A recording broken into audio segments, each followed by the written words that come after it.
You've entered the archives of the forgotten. I'm Dr. Haunted. Tonight I'll show you what was never meant to be seen. Just remember, once you know the truth, you can't unsee it.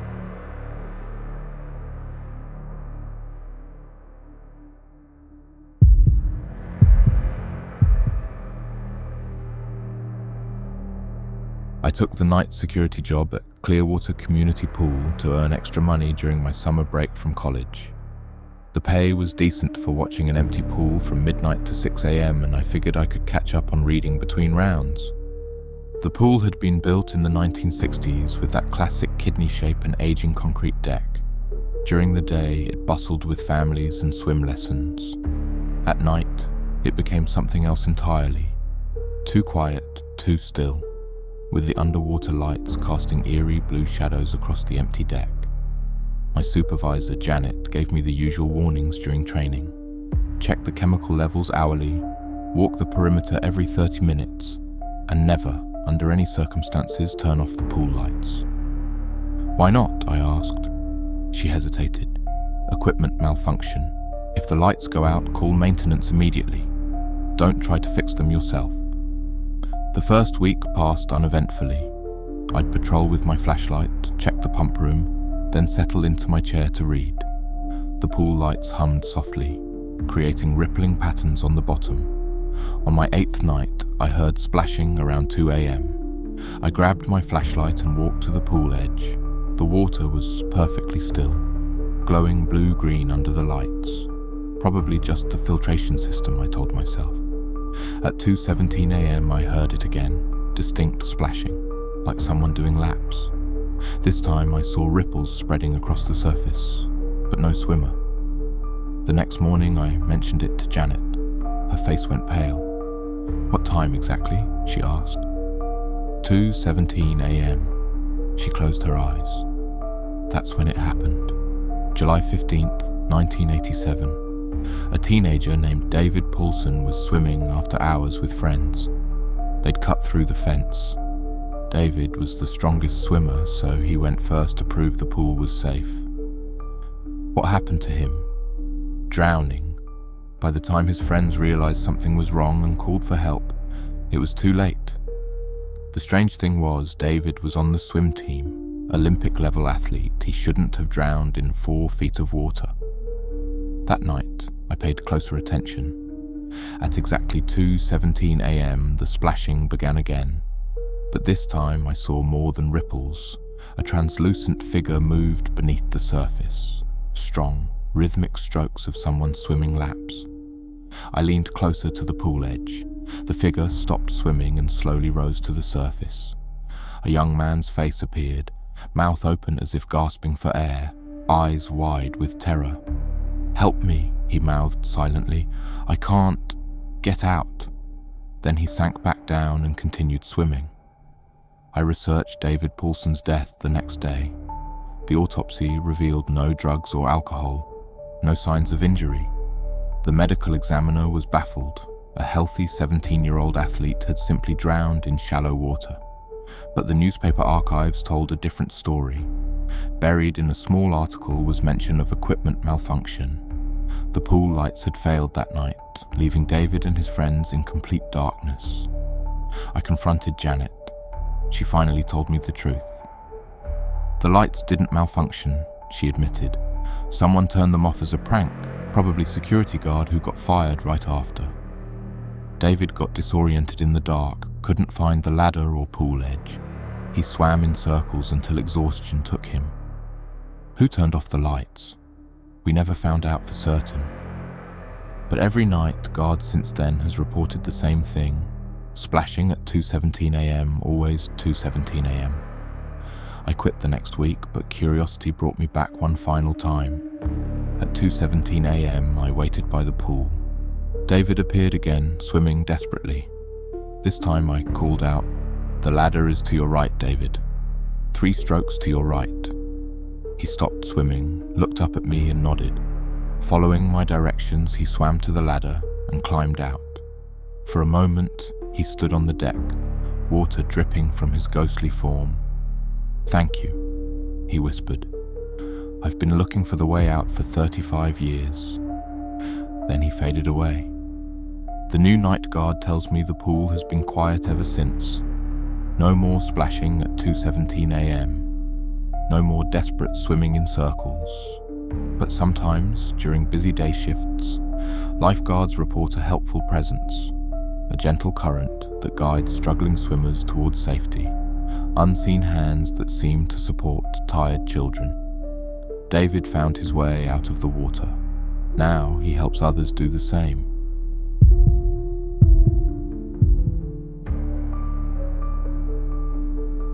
Camp Whispering Pines hired me as a counsellor the summer after my sophomore year of college. Nestled in the Adirondack Mountains, the camp had operated since 1952, hosting hundreds of children each summer for traditional outdoor experiences, hiking, canoeing, campfires, and ghost stories. I was assigned to Cabin 7, housing 8 boys aged 10 to 12. The cabin sat furthest from the main lodge, backing up to dense forest. During orientation, the head counselor mentioned that Cabin 7 had been challenging in recent years. Discipline issues? I asked. Not exactly, she replied. Kids report unusual experiences, probably just overactive imaginations and too many campfire tales. The first week went smoothly. My campers were typical boys, energetic, mischievous, but manageable. Then little Tommy Chen started having nightmares. "There's a girl in our cabin," Tommy whispered during breakfast. "She stands by my bunk at night." The other boys exchanged glances. "Tommy's seeing Sarah again," muttered Jake, the oldest. "Who's Sarah?" I asked. "The girl who visits our cabin," explained Marcus. "She looks sad, sometimes she cries." I assumed they were telling shared ghost stories to spook each other, but that night I stayed awake to observe. At 3:30 a.m., the temperature in the cabin dropped noticeably. A faint crying sound drifted through the room.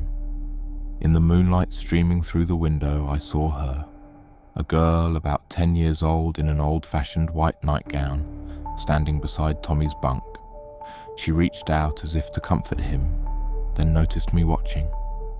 Our eyes met for a moment before she faded away. The next morning, I researched the camp's history in the office files. In 1963, a camper named Sarah Mitchell had died during a night hike. She'd wandered away from the group and fallen into a ravine. Her body was found 3 days later. What struck me was the location. The search had been centered around Cabin 7. I dug deeper. Every few years since 1963, counselors reported strange occurrences in Cabin 7. Temperature drops, crying sounds, and sightings of a young girl. Several counselors had quit mid-session. More disturbing were the incident reports. Children staying in Cabin 7 showed higher rates of homesickness, nightmares, and anxiety. Some became withdrawn, others exhibited behavior problems. The camp psychologist noted that many spoke of wanting to help the sad girl. During the second week, Sarah's visits became more frequent. She appeared nightly, always approaching whichever boy seemed most distressed. I realized she was drawn to homesick or troubled children, trying to comfort them as she had never been comforted. But her presence was having the opposite effect. The boys grew increasingly agitated, some refusing to sleep. Tommy developed anxiety attacks. Marcus started sleepwalking toward the forest. I found Sarah's file in the camp archives. She'd been desperately homesick, crying herself to sleep every night. Other campers had begun avoiding her. The night she died, she'd been trying to find her way home through the woods. Understanding her motivation, I tried communicating with her. That night, I waited until she appeared. "Sarah," I whispered, "I know you want to help, but you're scaring them." She turned to me, tears streaming down her translucent face. When she spoke, her voice was barely audible. "They cry like I did. I don't want them to be alone." "They're not alone. They have friends and they have me. But you need to find peace." "I want to go home," she whispered. "I've been trying to go home for so long." I made a decision that probably should have cost me my job. The next day, I told the boys Sarah's story, not to frighten them, but to help them understand. Together, we held a small ceremony by the forest edge. "It's okay to go home now, Sarah," Tommy said bravely. "We're okay. You can stop worrying about us." The other boys added their own gentle words of goodbye. That night, Sarah appeared one final time. She looked at each sleeping boy, smiled peacefully, and walked toward the window. Instead of fading, she stepped through it and into the moonlight, finally heading home. Cabin 7 has been quiet ever since. Children sleep peacefully, homesickness is manageable, and the temperature stays normal. But sometimes, on particularly difficult nights when a child is truly struggling, counselors report a brief, comforting presence. Not frightening this time, but protective. A gentle touch that soothes nightmares and whispers that everything will be okay. Sarah found her way home, but she still watches over the children who need her most.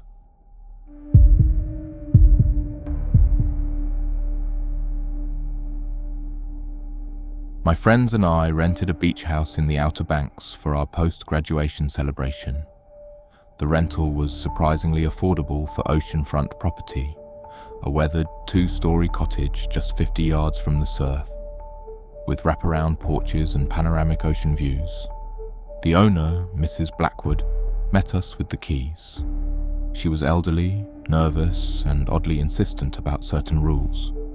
No parties after midnight, keep the upstairs windows closed during storms, and never go swimming alone after dark. "Why not?" asked my friend Rachel. Mrs. Blackwood's expression darkened. "The currents are dangerous at night. People have been lost. The first few days were perfect. We lounged on the beach, grilled seafood, and caught up after months of job searching and stress. But I noticed something odd. Despite being directly on the beach, the house felt isolated. No other properties were visible, and we rarely saw other people on the sand. On our third night, I woke to the sound of the ocean, which seemed unusually loud. Looking out my bedroom window, I saw someone walking along the shoreline, a woman in white, moving slowly through the surf. Thinking it was Rachel going for a midnight stroll, I went downstairs to join her. But Rachel was asleep on the living room couch. When I looked outside again, the beach was empty. The next morning, I mentioned it to the others. "Probably just someone from another rental," suggested Mike. But when we walked the beach in both directions, there were no other houses within miles. That evening, we were grilling dinner when Rachel pointed toward the water. "There she is again." We all saw her this time. A woman in a flowing white dress walking parallel to the shore. She moved with strange, fluid motions as if gliding rather than walking. "Should we go talk to her?" asked Sarah. Something about the figure made me uneasy. "Let's just watch for now." The woman continued her slow journey until she reached a point directly in front of our house. Then she stopped, turned toward us, and raised her hand in a gesture that might have been a wave or a warning. As darkness fell, she simply faded away. Unable to sleep, I researched the property online. The rental listing mentioned that the house had been in the Blackwood family for generations, but I found something more disturbing in local newspaper archives. Over the past 60 years, 7 people had drowned in the waters directly in front of the house. All were experienced swimmers. All were alone at the time. And according to witnesses, each had been seen talking to someone in the water just before disappearing beneath the waves. The most recent incident was just 2 years ago. A young man named David who'd been renting the house with friends. They found his body the next morning, despite calm seas and perfect swimming conditions. I dug deeper and found an older article from 1962. Local woman dies in tragic accident. Margaret Blackwood, age 23, had drowned while trying to rescue a child who'd been swept out by a riptide. Her body was never recovered.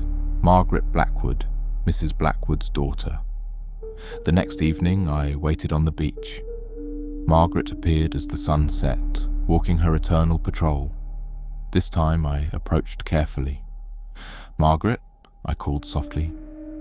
She stopped and turned. Up close I could see her face clearly.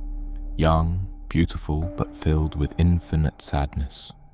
When she spoke, her voice carried the sound of waves. "Are you alone?" she asked. "No, my friends are in the house."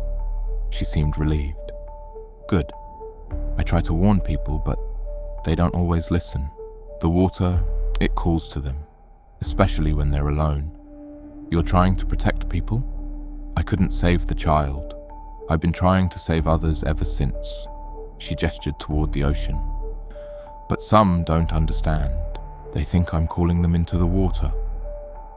I realized the truth. Margaret wasn't luring people to their deaths.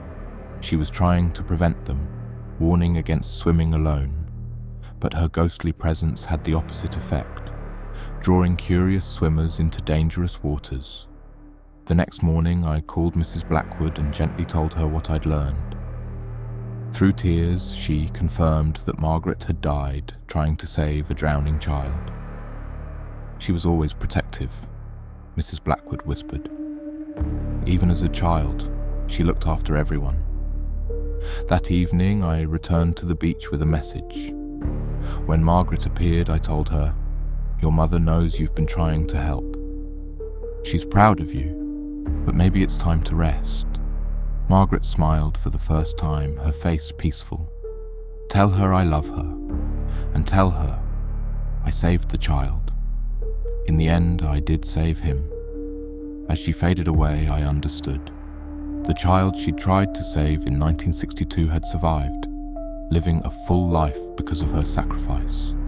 She'd been protecting swimmers ever since, even though some misunderstood her intentions.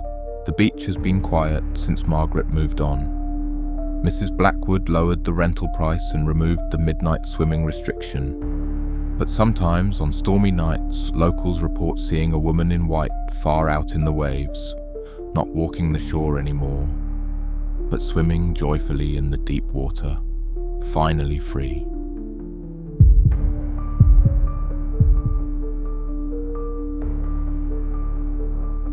The summer I turned 16, I got my first job driving an ice cream truck for Melody Mobile Treats. The pay was decent and I enjoyed bringing happiness to kids throughout the suburbs. My route covered the Willowbrook neighborhood, tree-lined streets with well-maintained homes and plenty of families. My supervisor, Frank, was a 20-year veteran of the ice cream business. During training, he gave me the standard warnings: watch for children darting into traffic, keep accurate money records, and maintain the freezer temperature. But he also mentioned something unusual.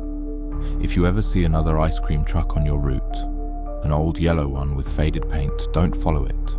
Just turn around and come back to base. Why? Competition? Frank's expression grew serious. Something like that. Trust me, kid, you see that yellow truck, you go the other way. My first 3 weeks went smoothly. Kids loved the selection of treats. Parents were friendly and I learned the neighborhood quickly. Then, on a sweltering Thursday afternoon, I heard it.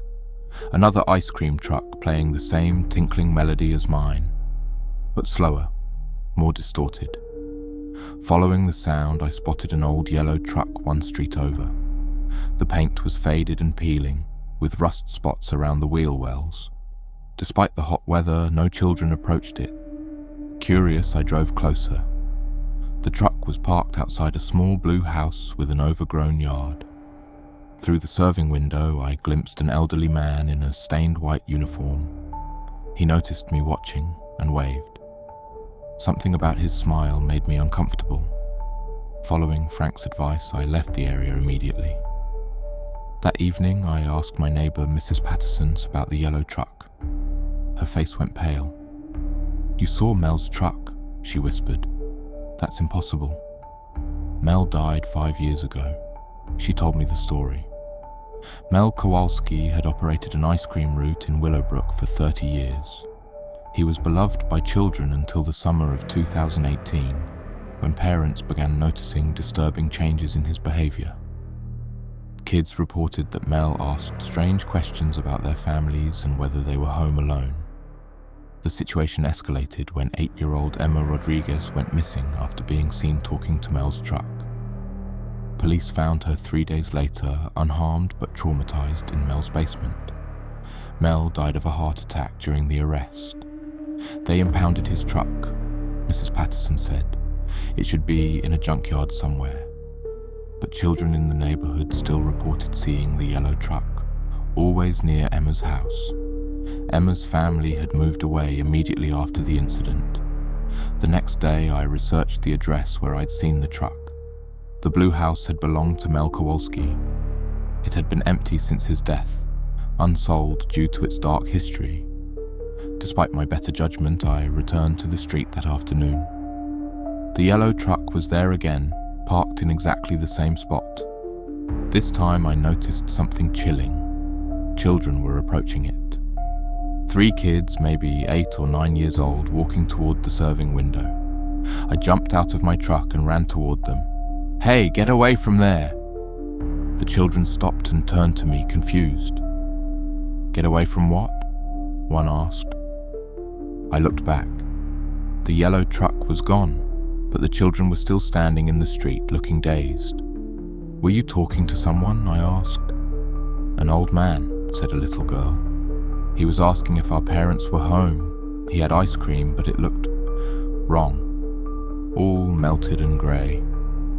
I drove the children home personally and warned their parents. That night, I called Frank and told him everything. "Mel can't let go," Frank explained grimly. "He's still trying to lure children. The truck appears when kids are most vulnerable, alone, unsupervised. We've reported it to police, but what can they do? Arrest a ghost?"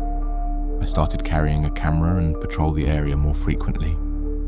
Each time I spotted the yellow truck, I intervened, scaring away any children who approached it. Gradually, I noticed a pattern.